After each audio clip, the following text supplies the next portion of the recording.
You've probably driven past this doorway and never realised where it leads. On this busy road with the recognisable Sun Inn public house next door.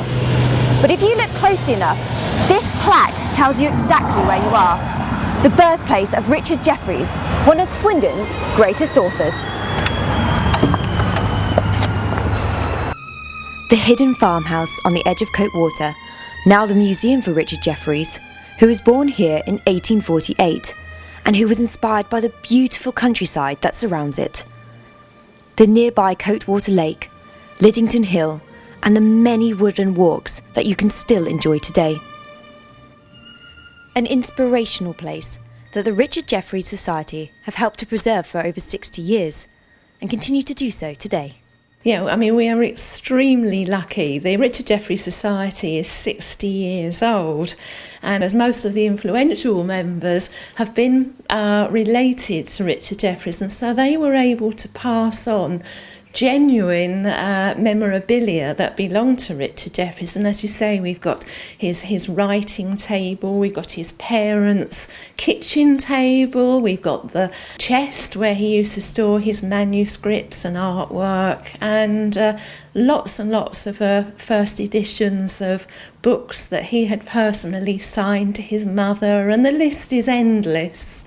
You do drive past because there's a great big wall surrounding the garden, and you wouldn't know that there was anything in here. So we do want people to come and visit it because it is a real little gem, because you can read his books and you can see exactly what he's portraying.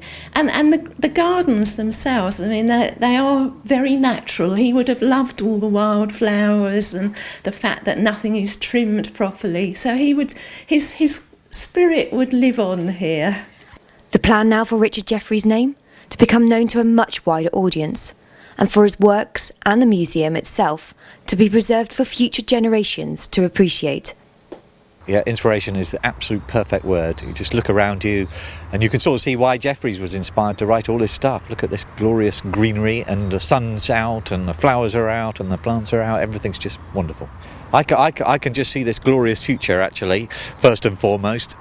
Obviously, there's the whole history of the house and everything relating to Richard Jefferies' literary connections and his life. But actually, he was essentially a naturalist.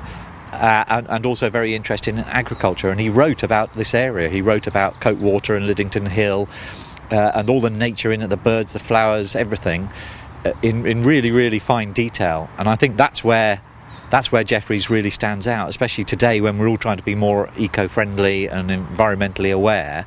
Jefferies was there 100 years before us, and all the stuff that he wrote about is all still here.